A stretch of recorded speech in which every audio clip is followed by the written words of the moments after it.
Welcome back. 2024 ఎన్నికల్లో Pithapuram seat దక్కక ఆ తర్వాత ఏ పదవి రాక కాస్త అసంతృప్తితో ఉన్న వర్మకు మింగుడు పడని ఒక విషయం, మంత్రి నారాయణ ఒక టీడీపీ కార్యకర్తతో మాట్లాడుతున్నట్టున్న ఒక వాయిస్ సోషల్ మీడియాలో వైరల్ అవుతోంది. దానిలో వర్మను కూటమి కోసం సమిష్టిగా ఉండడం కోసం జీరో చేసేసాము, ఆ విషయం ఆయనే నాకు చెప్పారు అన్నట్టుగా మంత్రి నారాయణ మాట్లాడినట్టుగా నాకు ఒక వాయిస్ ఉంది. ఒకసారి అది ప్లే చేయండి.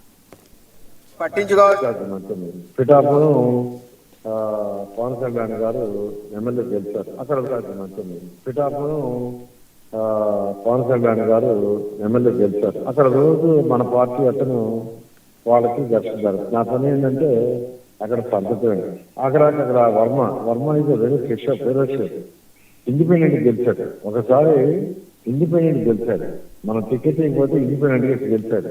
Very ferocious. సార్ అతను టికెట్ రాలా. ఈ మధ్య అతను కూడా కొద్దిగా స్టేట్మెంట్ ఇస్తుంటే లాస్ట్ 3-4 months గురించి అతను జీరో చేశాడు. అతను కూడా అంటాడు, సార్ నేను జీరో చేస్తాను తప్పదు, మనం ఎన్డీఏ గవర్నమెంట్ కలిసి ఉన్నప్పుడు మీరు ఏమి స్టేట్మెంట్ ఇవ్వడానికి లేదు. పిఠాపురంలో వాళ్ళు జనసేనను పిలిచి 25 డైరెక్షన్ దీన్ని మాట్లాడంటే మాట్లాడు, లేదంటే మాట్లాడద్దు. ఇదేం కాదు, ముఖ్యమంత్రి గారు పిలిచి నన్ను పిలవమన్నా నేను తీసుకొచ్చి కూర్చొని పెడితే నా ముందు ఇన్స్ట్రక్షన్ ఇచ్చాడు, ఇవాళకి నువ్వు మాట్లాడటం లేదు, లేదంటే నువ్వు పోవాట. ఇంటింటికి మనం ప్రచారం చేస్తామన్నా, ఇది మనం చేసిన సూపర్ సిక్స్. దాని ముఖ్యమంత్రి గారు నాకేం చెప్పారంటే పిఠాపురం నువ్వు పోయి తిరిగినారా అన్నాడు. నేనే పోయి అక్కడ కండక్ట్ చేయలేదు సార్. రైట్ సార్, 2024 ఎన్నికల్లో సీటు రానప్పుడు ఆ తర్వాత నాగబాబు లాంటి నాయకులు వర్మ కర్మ అని మాట్లాడినప్పుడు కూడా వర్మ డైరెక్ట్గా రియాక్ట్ అవ్వలేదు సార్.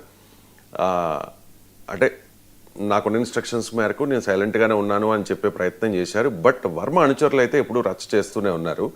ఈ ఇష్యూ అయిన తర్వాత ఈ నారాయణ వాయిస్ బయటకు వచ్చిన తర్వాత వర్మ కూడా రెస్పాండ్ అయ్యారు సార్. ఒకసారి ఆ వాయిస్ కూడా విన్నాం. ఇప్పుడు మీరు అన్నట్టు ఎవడో కర్మ అంటే నాకేంటి, ఎవడో పనిచేయడు గట్టిపరగా వర్మ అంటే కాదు కదా. ప్రజలందరికీ తెలుసు వర్మ ఏంటన్నది, నియోజకవర్గ ప్రజలందరికీ తెలుసు. వర్మ తెలుగుదేశం పార్టీకి ఏ విధంగా ఉంటాడో తెలుగుదేశం పార్టీకి తెలుసు. అంచేత ఇవన్నీ పట్టించుకోవాల్సిన విషయాలు కావు. అందుకనే నేను కూటమి ఐక్యత గురించి, ఇంకో 10 సంవత్సరాల కూటమి బలోపేతం గురించి నేను ఎప్పుడు కూడా మౌనంగా ఉన్నాను. ఎవరు ఏమన్నా ఎదురు సమాధానం నేను చెప్పలేదు. ఎందుకంటే చంద్రబాబు నాయుడు గారి క్రమశిక్షణ అటువంటిది. మేము పార్టీ లైన్లో ఉన్నాం, పార్టీ లైన్లోనే ఉంటామని తెలియజేస్తున్నాం. రైట్ సార్, పవన్ కళ్యాణ్ కోసం కూటమి ఐక్యత కోసం వర్మను జీరో చేసేసామంటూ ఉన్న టీడీపీ ఏంటి సార్ మీ కామెంట్?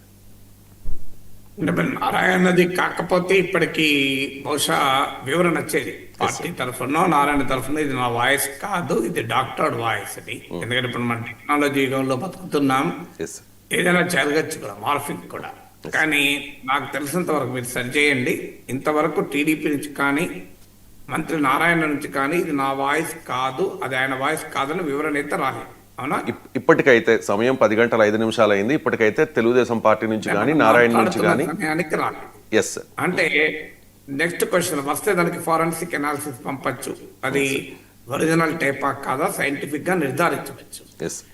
నారాయణ అన్నాడా లేదా పక్క పెడదాం. జీరో చేసి నిజమే కదా. వర్మ పవన్ కళ్యాణ్ కొరకు సీట్ త్యాగం చేశాడు. ఇప్పుడు నారాయణ వాయిస్ గా చెప్పబడుతున్న దాంట్లోనే వర్మ స్ట్రాంగ్ లీడరు అని కూడా అంగీకరించారు. పవన్ కళ్యాణ్ భీమవరం అన్నారు, అంతకుముందు గాజువాక భీమవరంలో పోటీ చేశారు. ఆయన పిఠాపురం ఎంచుకున్నాడు. ఎంచుకున్న తర్వాత మీకు గుర్తుండే ఉంటుంది, మీటింగ్లో వర్మ చేతిలో నా గెలుపుడు పెడుతున్నానని పవన్ కళ్యాణ్ అన్నాడు. పవన్ కళ్యాణ్ వర్మనే కాదు, వర్మ కొడుకును జూనియర్ వర్మను కూడా ప్రస్తావించారు. మరి అప్పుడేమో నా గెలుపును పెడతామని చెప్పి ఆ తర్వాత నాగబాబు కర్మ అని మొదలుపెట్టాడు. అప్పుడే తీవ్ర వ్యతిరేకత వచ్చింది. వాస్తవంగా పవన్ కళ్యాణ్ పెద్ద మీటింగ్ పెడితే నాగబాబు పోయి దాన్ని చెడగొట్టాడని విమర్శలు కూడా వచ్చాయి. అక్కడ వరకు పోనీయండి, పవన్ కళ్యాణ్ వేరే పార్టీ, నాగబాబు వేరే పార్టీ, వర్మ వేరే పార్టీ, ఎంత కూటమి మిత్రపక్షాలైనా వేరు పార్టీలు, అందులో నష్టపోయింది వర్మ, లాభపడింది పవన్ కళ్యాణ్. జనసేన, అందులో వర్మ కార్యకలాపాల వల్ల ఎక్కడో ఒక చోట జనసేనలో అభద్రత ఉండొచ్చు, వాళ్ళు రియాక్ట్ కావచ్చు. కానీ టీడీపీ వాళ్ళు రియాక్ట్ కావడం ఏంటి? ఇదే వాయిస్ నిజమైతే చాలా అన్యాయం కదా. మీ నాయకులు మీరే జీరోలు చేసుకుంటారా? పోనీ ఇక్కడ ఒక్క కానీ జీరో చేసుకున్నారా? జనసేన గెలిచిన 21 సీట్లు, బీజేపీ గెలిచిన 8 సీట్లు కదా, మొత్తం 29 కదా, టోటల్ 29 కదా మొత్తం. ఓకే. సో అన్ని సీట్లలో కూడా జీరో చేసుకున్నారా పార్టీ? మీకు అన్ని సీట్లలో కూడా 29 సీట్లలో కూడా జీరో చేసుకుంటే ఇది మా తెలుగుదేశం పార్టీకి లాభమా నష్టమా? పొత్తుల్లో సీట్లు పోతూ ఉంటాయి. పొత్తులు ఏముంది, కొన్నిసార్లు ఒక అభ్యర్థికి ఇవ్వాల్సి వచ్చినప్పుడు మరో అభ్యర్థి పక్క కూడా జరుగుతారు. ఇది సహజం, రాజకీయాల్లో అనివార్యం కూడా. అది వర్మకైనా తప్పదు. సో అది ఎవరికైనా తప్పదు, రాజకీయాల్లో జరుగుతూ ఉంటుంది. కొన్ని సందర్భాల్లో అడ్జస్ట్మెంట్లు, అకామిడేషన్లు 3 పార్టీలు కలిసినప్పుడు కొంత రాజకీయ పార్టీలో త్యాగాలు అంటాయి. మరి త్యాగం అనేది పెద్ద పదం, కానీ అడ్జస్ట్మెంట్లు అయితే తప్పదు.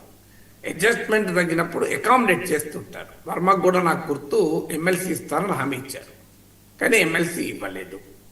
ఇవ్వకపోగా కర్మ అన్న నాగబాబు ఎమ్మెల్సీ అయ్యాడు తప్ప ఆ కర్మ అనుభవించిన వర్మ కాలేదు. సో కర్మకు కారణమైన వారు ఆ నాగబాబు ఎమ్మెల్సీ అయ్యాడు. కర్మ అనుభవించిన పవన్ కళ్యాణ్ కొరకు ఈ కర్మ అనుభవిస్తున్న వర్మ ఎమ్మెల్సీ కాలేదు. సో తెలుగుదేశం పార్టీ కూటమి కొరకు, చంద్రబాబు నాయుడు ముఖ్యమంత్రి చేయడం కొరకు తన పార్టీ నాయకుల ఆకాంక్షల్ని అంతం చేస్తారా? క్షేత్రస్థాయిలో తమ నాయకులనే జీరో చేసుకుంటూ పోతారా? ఇలా అయితే పొత్తులు శాశ్వతం కాదు కదా. ఇప్పుడు పవన్ కళ్యాణ్ కూడా కర్నూలు సభలో చెప్పింది 15 ఏళ్ళు ఇచ్చాడు కదా. ఆ 15 ఏళ్ళ తర్వాత తెలుగుదేశం పార్టీకి పిఠాపురంలో నాయకుడు అవసరం లేదా? అయినా మీరు జీరో చేస్తే వర్మ జీరో అవుతాడా? వర్మ జీరోనా హీరోనా అని అక్కడ ప్రజలు నిర్ణయించాలి. బయట రాజకీయ పార్టీలు, సొంత పార్టీ వాళ్ళు తేల్చలేరు, ప్రత్యర్థి పార్టీ వాళ్ళు తేల్చలేరు. జీరోలు హీరోలు అనేది ప్రజలు నిర్ణయిస్తారు. మీకు తెలంగాణలో కామారెడ్డిలో కేసీఆర్, రేవంత్ పోటీ పడ్డారు. ఇద్దరిని వర్కబెట్టి బీజేపీ అభ్యర్థిని, స్థానిక అభ్యర్థిని గెలిపించలేదు ప్రజలు. అల్టిమేట్గా హీరోలే, ప్రజలు హీరోలు, రాజకీయ నాయకులే జీరోలు ఒక రకంగా. సో మీకు ముఖ్యమంత్రి కాగలిగిన రేవంత్ కామారెడ్డిలో గెలవలేకపోయాడు కదా. 10 ఏళ్ళు ముఖ్యమంత్రి ఉన్న కేసీఆర్ గెలవలేకపోయాడు కదా. అందువల్ల మీకు ఎన్టీ రామారావును మించిన నాయకుడు ఎవరైనా ఉన్నారా తెలుగునాట? ఆయన కల్వకుర్తిలో పోటీ చేస్తే కాంగ్రెస్ నాయకుడు చిత్తరంజన్ దాస్ అనుకుంటారు, బెస్ట్ ఆఫ్ మెమరీ, ఓడించలేదా? ఇది మనం చూడలేదా? సో అందువల్ల రాజకీయాల్లో మీకు ప్రజలే న్యాయ నిర్ణేతలు. ఏ నాయకుని ఎవరు జీరో చేయలేరు. అయినా సొంత పార్టీ నాయకుల్ని జీరో చేసుకుని రాజకీయ సంస్కృతి నేను ఎక్కడ చూడలేదు. తెలుగుదేశం పార్టీ చరిత్ర అంతా తీయండి. వామపక్షాలకు, బీజేపీకి పలు సందర్భాల్లో సీట్లు ఇచ్చిన సందర్భాలు ఉన్నాయి. అప్పుడు ఎట్లో అట్లా వాళ్ళని ఇంకో రూపంలో అకామిడేట్ చేస్తూ ఉంటారు, వాళ్ళని అంగీకరింపజేస్తూ ఉంటారు. వాళ్ళు సొంత పార్టీలను ఒక నాయకునికి ఇవ్వాల్సి వచ్చినప్పుడు అకామిడేట్ కూడా చేస్తారు. రాజమండ్రి సీటు గోరంట బుచ్చయ్య చౌదరి, అది వేరే వాళ్ళకి ఇవ్వాలి అనుకున్నప్పుడు మీకు అది ఆయనకు రాజమండ్రి రూరల్ సీట్ ఇచ్చారు. అది వాస్తవంగా రాజమండ్రి అర్బన్ సీట్తో పోలిస్తే సేమ్ సీట్ కాదు, కానీ బుచ్చయ్య చౌదరికి ఉన్న మంచి పేరు వల్ల ఆయన అక్కడ కూడా గెలిచి వచ్చారు. మీకు అలాగే ఇటీవల మళ్ళీ కందుల దుర్గేష్ కొరకు ఆ సీటు మళ్ళీ బుచ్చయ్య చౌదరి త్యాగం చేయించాల్సి వచ్చేది. కానీ బుచ్చయ్య చౌదరి ఎన్నికల్లోనే పోటీ చేయడేమో అని ఎందుకు గందరగోళం అని చెప్పి ఆయనను అలాగే ఉంచి దుర్గేష్ మార్చారు. ఇలా అడ్జస్ట్మెంట్లు, అకామిడేషన్లు జరుగుతూ ఉంటాయి రాజకీయాల్లో.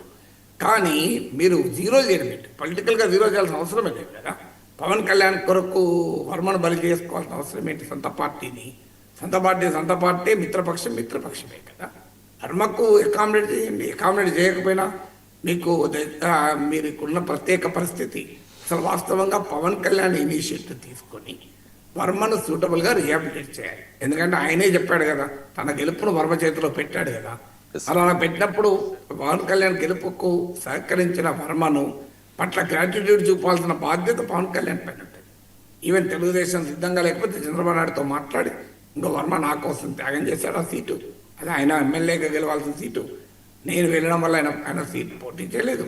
మీరు ఏమన్నా చేయండి, ఆయనను మాత్రం అకామిడేట్ చేయండి అని ఆయన సూటబుల్గా అకామిడేట్ చేయాలి కదా. అది కదా రాజకీయాల్లో విశ్వసనీయత, నమ్మకము, నాయకత్వం పైన కాన్ఫిడెన్స్. రేపు మళ్ళీ ఇంకెవరన్నా రాష్ట్రంలో మిత్రపక్షాల కొరకు లేదా సొంత పార్టీలో పోటీ వల్ల వేరే పక్కకు జరగాల్సి వస్తే ఏం జరుగుతుంది? మా వరమ పరిస్థితి మాకు పడుతుందా? వాళ్ళు తిరగబడరా?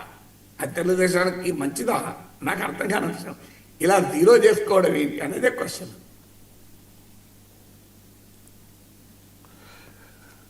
Right sir. ఇక